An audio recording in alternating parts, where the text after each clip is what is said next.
ফ্রিজে পড়ে থাকা অল্প অল্প সবজি দিয়ে বানিয়ে ফেললাম শীতের খিচুড়ি। শীতকালে খিচুড়ি খেতে তো প্রায় সকলেই বেশি বেশি করে ভালোবাসো, তাই আজকের ভিডিওটা তোমাদের জন্য। শীতকালীন সমস্ত সবজি দিয়ে কিভাবে আমি খিচুড়ি রান্না করলাম সেটাই তোমাদের সঙ্গে চলো আজকে শেয়ার করি। আর যারা নতুন বন্ধু আমার ভিডিওটা দেখছো প্লিজ লাইক করে দিও আর আমার পাশে থেকে যেও। তো চলো সকাল সকাল উঠে আজকে কি করলাম দেখো। সমস্ত সবজিগুলো আগে ফ্রিজ থেকে বাইরে বার করে রাখলাম, কারণ কিনা ফ্রিজে না এখন শীতকালে এত ঠান্ডা পড়ে গেছে, অনেকক্ষণ না বার করে রাখলে সবজিগুলোতে কাটতে খুব অসুবিধা হয়। তো সবজিগুলো বার করে রেখে চলে এলাম অনুষ্কার বইয়ের টেবিলটা একটু গুছিয়ে নিতে।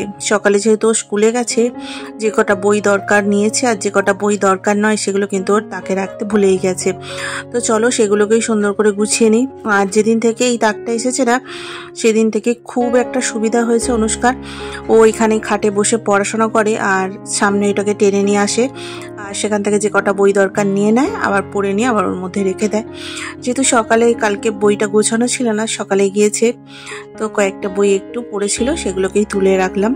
যাই হোক, এখন পুরো টেবিলটা একদম গোছানো হয়ে গেছে। তো চলো সবজিগুলো ছোট ছোট করে একদম পিস করে কেটে নিচ্ছি। ফুলকপি, আলু, বিনস এগুলো যদি আমার বাবুর মুখে পড়ে ব্যাস সঙ্গে সঙ্গে সেগুলোকে বার করে দেবে, খেতেই চায় না। তো সেই জন্য কি করছি বলতো, একদম ছোট ছোট করে করব আর সিম্পল সাধারণ খিচুড়ি করব, যাতে এইগুলো একেবারেই গলে যায়, ও যেন না মানে মুখে পায়। একেবারে মিশিয়ে গেলে কি হবে, মুখে পাবে না, তখন আর বার করতে পারবে না। তো ছোট বাচ্চাকে নিয়ে থাকতে গেলে না অনেক কিছু মেনটেন করে আমাকে হিসেব করে কাজ করতে হয়, কারণ ছোট বাচ্চাদেরকে নিয়ে ছোট থেকে আর কি বড় করছি, তো সেই হিসেবে এটা করি, তার জন্য কিন্তু অনেক সুবিধা হয়ে থাকে। তো তোমরা ছোট বাচ্চার ক্ষেত্রে এগুলোও করতে পারো, যে ছোট ছোট করে একদম সবজিটা কেটে আর অনেকটা বেশি করে সিদ্ধ করে নিলে কি হবে, সেটা আর মুখে লাগবে না, তখন আর মুখ থেকে বের পড়বে না। তো আমার বাবুর ক্ষেত্রে তো আমি এরকম কিছু করি, যার জন্যে কিনা বাবু খেয়ে নেয় সবটাই। তো তা না হলে কিন্তু সবজিগুলো একেবারেই গোটা গোটা থাকলে ও খেতেই চায় না, সেগুলোকে বার করে থালা থেকে ফেলে দেয়। তো দেখো সব সবজি কাটা হয়ে গেছে, এখন পুরোটাই একদম রেডি হলে কি হবে, রান্না করতে যাব। দেখলাম কি পাঁচফোড়নটা একেবারেই বাড়ন্ত হয়ে গেছে, তো তাড়াতাড়ি করে এটা বানিয়ে নিলাম। ঘরে যেহেতু সমস্ত মশলা থাকে তাই তাড়াতাড়ি করে কিন্তু বানানো হয়েও গেল। এবার হয়ে গেছে পটাপট করে, তাহলে সবজিটা আমার বসানো যাবে। তো প্রত্যেকবার জানো তো যখনই আমি খিচুড়ি বানাই তখন কিন্তু আমিষ খিচুড়ি বা নিরামিষ অল্প একটু পাঁচফোড়ন ইউজ করেই থাকি। তো এক্ষেত্রে কিন্তু সবজির টেস্টটা খুব ভালো আসে। আর সকালে দেখো রান্না করেছিলাম পেঁয়াজ গাছ আর আলু ভাজা, আর সেই কড়াইয়ের মধ্যে আমি রান্নাটা করছি।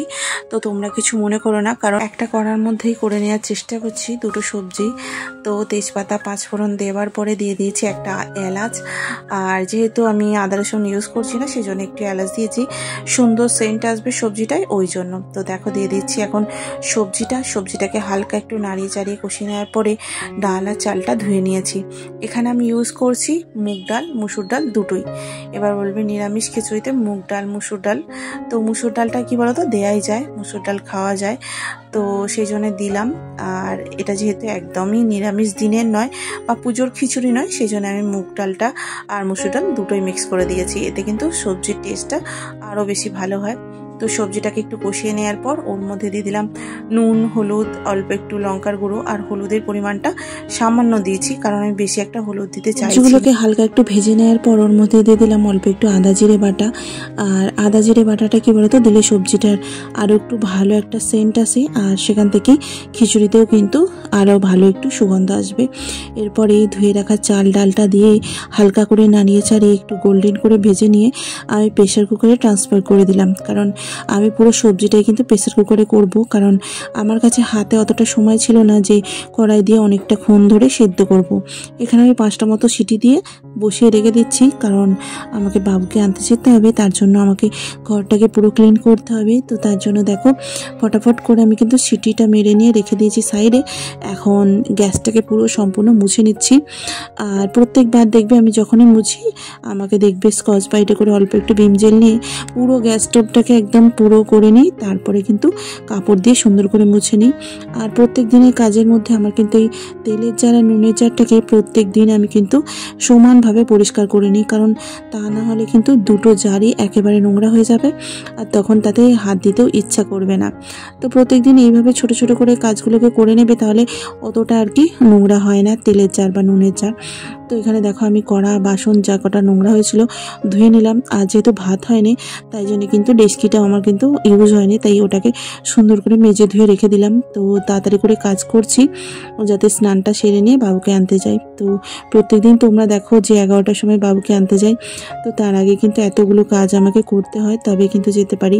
আর বেশি বেশি দিন কিন্তু আমার কাজ থেকে যায়, সেগুলো এসে দেখো চলে এসেছি বাবুকে আনতে। তো ওর ছুটি হয়ে গেছে আর অনেকক্ষণ পরে এসেছি বলে একটু রাগডাগ করছে। তারপর দেখলাম খুব ভালোভাবে চলে এলো। চলো দেখি।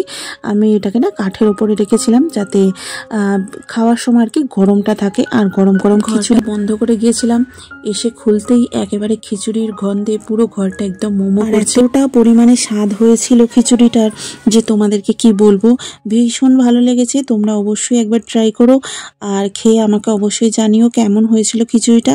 আমার তো ভীষণ পছন্দ হয়েছে, তো আমি বারবার আবার করব তাই ভাবছি। তো দেখো এখন বাবুকে স্নান টান সারিয়ে একেবারে নিচে নিয়ে চলে এসেছি যাতে স্কুল যেতে পারে। আর ভ্যানওয়ালা কি বলতো বেশি একটাক্ষণ দাঁড়ায় না, অল্প একটাক্ষণ দাঁড়ায়, তো তাড়াতাড়ি করে ওই জন্য নিচে নিয়ে চলে এলাম। তাহলে আজকের ভিডিওটা এখানেই শেষ করছি। ভিডিওটা ভালো লাগলে অবশ্যই একটা লাইক করে দিও, আর যদি নতুন হয়ে থাকো আমার চ্যানেলে প্লিজ চ্যানেলটাকে সাবস্ক্রাইব করে দিও। টাটা, দেখা হবে পরে একটা নতুন ব্লগ।